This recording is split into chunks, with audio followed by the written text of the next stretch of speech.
Good morning, John 11. The death of Lazarus. Now a man named Lazarus was sick. He was from Bethany, the village of Mary and her sister Martha. This Mary, whose brother Lazarus now lay sick, was the same woman who had poured perfume on the Lord and wiped his feet with her hair. So the sister sent word to Jesus, "Lord, the one you love is sick." When he heard this, Jesus said, "This sickness will not end in death. No, it is for God's glory, so that God's Son may be glorified through it." Now Jesus loved Martha and her sister Lazarus. Her sister and Lazarus. So when he heard that Lazarus was sick, he stayed there where he was 2 more days. And when he was said to his disciples, "Let's go back to Judea."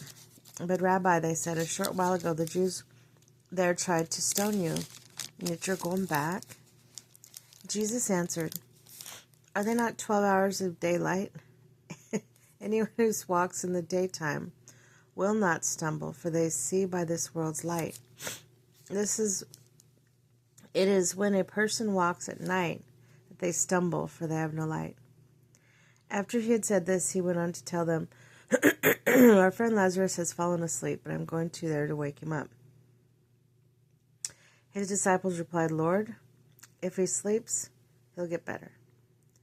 Jesus had been speaking of his death, but his disciples thought he meant a natural sleep.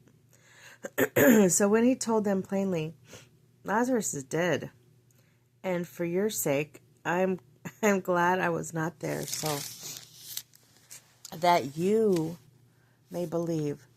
But let us go to him." Then Thomas, also known as Didymus, said to the rest of the disciples, "Let us also go, that we may die with him." Okay. Jesus comforts the sisters of Lazarus.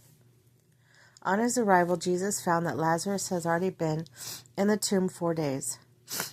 Now, Bethany was less than 2 miles from Jerusalem, and many Jews had come to Martha and Mary to comfort them at the loss of their brother. When Mary heard that Jesus was coming, she went out to meet him, but Mary stayed at home. "Lord," Martha said to Jesus, "if you had been here, my brother would not have died. But I know that even now, God will give you whatever you ask." Jesus answered her, "Your brother will rise again." Martha answered, "I know he will rise again in the resurrection at the last day." Jesus said to her, "I am the resurrection and the life. The one who believes in me will live, even though they died. And whoever lives believing in me will never die. Do you believe this?" "Yes, Lord," she replied. "I believe that you are the Messiah, the Son of God, who has come into this world." After she said this, she went back and called her sister Mary aside. "The teacher is here," she said, "and asking for you." When Mary heard this, she got up quickly and went to him. Now Jesus had not yet entered the village, but was still the place where Martha had met him. When the Jews who had been with Mary in the house, comforting her, noticed how quickly she got up and went out, they followed her, supposing she went to go to the tomb to mourn there.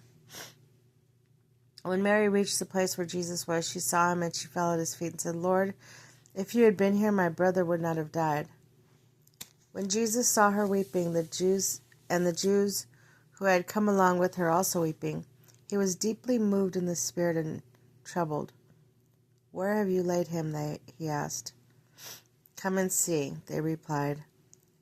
Jesus wept. And the Jews said, "See how he loved him." But some of them said, "Could not he who opened the eyes of the blind man have kept this man from dying?" Jesus raises Lazarus from the dead. Jesus, once more deeply moved, came to the tomb. It was a cave with stone laid across the entrance. "Take away the stone," he said. But Lord, Martha, the sister of the dead man, by this time there is a bad odor, for he has been in there 4 days." And Jesus said, "Did I not tell you that if you believe, you will see the glory of God?" So they took away the stone, and Jesus looked up and said, "Father, thank you for that you have heard me. I knew that you always hear me, but I said this for the benefit of people standing there, that they may believe that you sent me." When he had said this, Jesus called out in a loud voice, "Lazarus, come out." The dead man came out, his hands and feet wrapped with straps of linen, and a cloth around his face. Jesus said to them, "Take off the grave clothes and let him go." The plot to kill Jesus. Therefore many Jews who had come to visit Mary and had seen what Jesus did, believed in him. But some of them went to Jesus see what Jesus had done. Then the chief priests and the Pharisees called a meeting to the Sanhedrin. "What are we accomplishing?" they asked. "Here is this man performing many signs. If we let him go on like this, everyone will believe in him, and the Romans will come and take away both our temple and our nation." Then one of them, named Caiaphas, who was a high priest that year, spoke up. "You know nothing at all.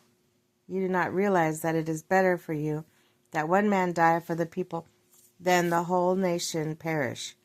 He did not say this on his own, but as a high priest that year he prophesied that Jesus would die for the Jewish nation, and not only for that nation, but also scattering the children of God to bring them together and make them one, so that from this day on they plotted to take his life.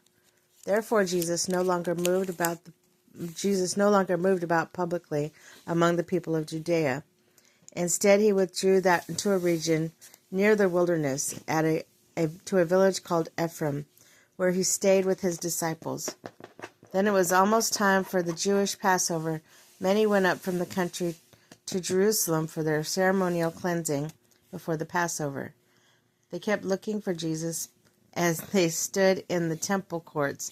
They asked one another, "What do you think? Isn't he coming to the festival at all?" But the chief priests and the Pharisees had given orders that anyone who found out where Jesus was should report, so that they may arrest him.